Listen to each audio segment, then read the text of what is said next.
Hey guys, Dimension Master Studios here, how y'all doing? So in case you guys don't know, episode 18 of Crystalized, The Return to Primeval's Eye is currently out in English, and in today's video I'm giving you guys my review of the episode.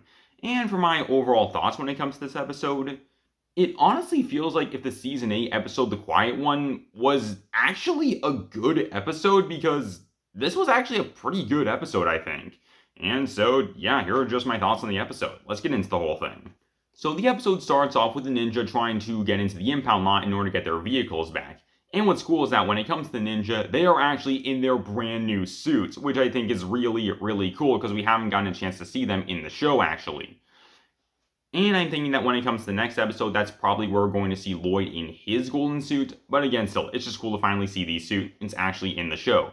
So the ninja gets their vehicles, but unfortunately, Zane is noticed by some of the guards who are there. Luckily, Sensei Wu is also there, and he's able to take care of the guards. And Zane's surprised to see that Sensei Wu is here with them. And Sensei Wu reveals that when it comes to the whole situation, last time he put the law above his own conscience, and things have only gotten worse as a result. And how he's not going to do that again, and he's with the ninja this time. And I think that is definitely pretty cool, and Zane's also happy to know that when it comes to Sensei Wu, he's going on this adventure with them. And I do think that is cool considering we haven't really gotten that many adventures with the ninja and Sensei Wu just going on these adventures together actually. So again, this is definitely something pretty cool to see actually. And so the ninja activate their vehicles and they head in the direction of Lloyd in order to save him.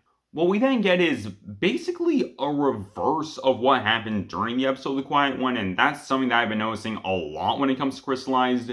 There's a lot of moments that are definitely meant to be similar or even reverse situations of what happened during Sons of Garmadon, and I do think that is pretty interesting actually. The Ice Chapter did a similar thing, but when it came to that season, it was mainly doing stuff in order to show Lloyd developing over the events of the season, and also to show how similar him and Nikita are to each other in order to, once again, help with that whole arc. So I'm thinking that when it comes to this, they're probably going to end up doing a similar thing, actually, just, again, having these situations in order to just, once again, show more of Lloyd's development, which I do think is a pretty nice way to do that. And we end up getting that, actually, in this scene, where, again, it's a reverse of the episode with The Quiet One, actually. Where when it comes to this, Lloyd has a sword and he's cutting down a whole bunch of plants and everything, and Harumi's the one who can't really do anything about it in this situation. Harumi even points this out, saying how it's similar to what happened when the two of them were in the forest the last time. And it seems like when it comes to this episode, it basically proves my point, saying that when it came to the previous episode, Harumi only didn't want Lloyd to die because she wanted to manipulate him more. Because all throughout this episode, Harumi is constantly trying to manipulate Lloyd and trick him. And Lloyd even calls out Harumi on this, saying that she's just trying to get in his head and how it's not going to work this time. And once again, I do like the fact that when it comes to this, we're seeing more stuff of Lloyd's development with him getting over Harumi, actually. Because something that I have also been worried about is that when it comes to Crystalized, this season is just going to ignore all of Lloyd's developments. Because we've been getting these situations where when it comes to this season, there's moments where it seems like the season does remember Lloyd's development of him getting over Harumi moving on from her. But then there are also these situations where it seems like the season just forgets about Lloyd's development. Although it does seem like moving forward, they are going to be more in the direction of Lloyd actually, getting over Harumi, which I do definitely like. And when it comes to that whole manipulation, Harumi basically repeats something very similar to what Avatar Harumi said in Prime Empire, saying that, oh, things could have been different, and if you end up joining me, the Crystal King won't destroy you. And Lloyd isn't falling for it. Harumi, however, is able to get her sword back, and so she runs off, and Lloyd decides to chase after her, leading to a pretty cool chase, actually, including some actual first-person views from Lloyd, which is definitely pretty cool since we don't really get that when it comes to the show, just a first-person view of things. Again, that's cool. And when it comes to Lloyd and Harumi, the two of them end up in quicksand. Luckily, Lloyd is able to get them both out of there. And Lloyd decides to tie up Harumi's hands, that way she can't try any more things to escape. And Harumi asks if that's really necessary, considering she just saved his life. And Lloyd points out the fact that she literally just attacked him about 30 seconds ago. Like, seriously, it's pretty obvious that when it comes to Lloyd, again, he doesn't trust Harumi, considering, everything that she's done, which, honestly, I can't blame the guy, considering, again, everything Harumi has done. We then get a small fight scene, and pretty similar to episode 14, actually, during this fight, Lloyd isn't really holding back at all of this. I think because, once again, we're seeing more stuff with Lloyd realizing how much of a terrible person Harumi is, and that when it comes to the whole situation, and just, he knows that when it comes to Harumi, she can't change, actually. And I think it's cool that, again, when it comes to Lloyd, he's not holding anything back. He realizes how bad Harumi is. It's definitely really cool overall.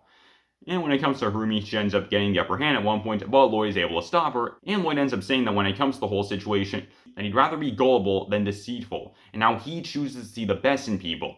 Meanwhile, when it comes to Harumi, she's just filled with hate and anger and fear, and just, that's what I've been saying for such a long time, honestly. I've been saying that when it comes to Harumi, she's just angry and hateful person who's willing to do whatever she can in order to get what she wants, and she doesn't care what she has to do or who she has to hurt in order to get what she wants. And I am honestly glad to see that when it comes to Lloyd, he's acknowledging this fact and basically saying it right in front of Harumi's face, essentially. He's basically saying to Harumi, you are a terrible person. Again, I really like that we're seeing this because it's showing Lloyd just moving on from Harumi more. It's definitely great. Things, however, take a turn for the worse when the Council of the Crystal King shows up on the crystallized gargoyles. Harumi is able to get the attention of the Council of the Crystal King and they head in her direction. And when it comes to this episode, I feel like when it comes to this, just like in the previous episode, this also ends up debunking the whole idea that when it comes to Harumi, she's under the control of the Overlord. And rather instead, when it comes to the whole situation with her pink glowing eyes and everything, the Overlord gave her strength and everything.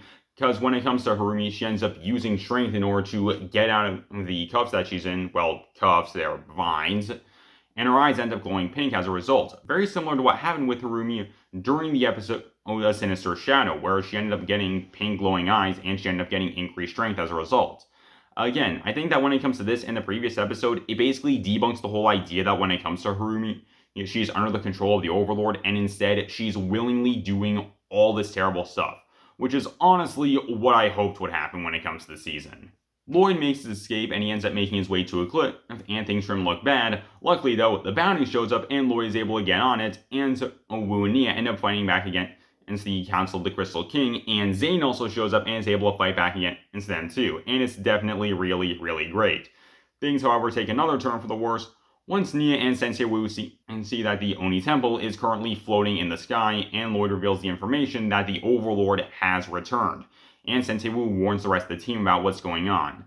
We then get something that I think can be pretty symbolic if you think about it, where when it comes to Lloyd, he's on the bounty looking down at Harumi with an angry face and how the bounty is rising up. Meanwhile, when it comes to Harumi, she is stuck on the ground. And again, I think this scene could actually be considered kind of symbolic when you think about it. Now, this scene, it symbolizes how Lloyd is rising above Harumi, how he's just not being manipulated or influenced by her anymore, and how it's him rising above her, and that is how he and the ninja will ultimately win in the end. Meanwhile, when it comes to Harumi, with her being stuck on the ground, it's symbolic of how she's stuck in her ways, and how because of that, it will ultimately lead to her downfall in the end. I could just be reading way too much into this scene, honestly, but again, I just think that could be something kind of interesting. And again, a nice use of symbolism. And so that's where the episode comes to an end. And overall, like I said, it feels like when it comes to this episode, it's like if the Season 8 episode, The Quiet One, was actually good. Because there was definitely a lot of stuff during this episode that I did legitimately really enjoy, actually. And stuff like the opening bit with the ninja getting their vehicles back, and the nice moment between Zane and Sensei Wu, and the moments where when it comes to Harumi, she's trying to manipulate Lloyd and trick him, but Lloyd isn't falling for it because he knows what Harumi's capable of doing, and he knows how much of a terrible person she is and what she's done to him, and how he's not letting that influence him anymore. I do legitimately really like that, and I do like that again when it comes to this season. They are acknowledging Lloyd's development and how they're continuing more with that, and this is something that I do really hope we get a proper conclusion to during this season, actually. And with Lloyd basically having fully moved on from Harumi and gotten over her by the end of the season, I do think this would be a really great way for them to end stuff when it comes to Lloyd's arc, actually. Plus, it seems like when it comes to this episode, pretty much all my worries that I had when it came to the previous episode, they're basically null and void at this point. Because this episode, it basically shows that when it comes to Harumi, it definitely seems like she only wants to keep him around so that way she can manipulate and torture him more, considering, well, that's exactly what Harumi does all throughout this episode. She's trying to manipulate Lloyd and trick him a whole bunch. And also at the same time, when it comes to Lloyd, it definitely doesn't seem like when it comes to him, he decided to grab on Harumi and jump off the temple with her in order to save her. Rather instead, it seems like when it comes to Lloyd, the reason why he did that, it seems to be more to just take Harumi as a prisoner and maybe just get information out of her. And also at the same time when it comes to this, considering that when it comes to Crystalized, it definitely seems to be a bit of a reverse situation of what was going on when it came to Season 8.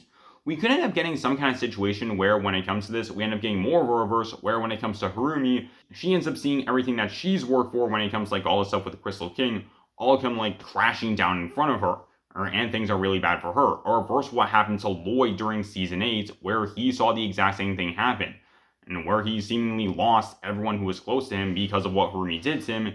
We could end up seeing the reverse of that, with Lloyd being the one to basically just take away everything that Harumi's worked for. And I do think that could be something pretty interesting, and potentially even a way for them to just conclude Lloyd's arc of him getting over Harumi and moving on from her. And so, yeah, that's pretty much all I got for you guys. So tell me down below, what do you guys think? What were your guys' thoughts when it comes to this episode? Tell me down below, and I hope you guys enjoy. Later, guys, this is Ninjago Studios, signing off.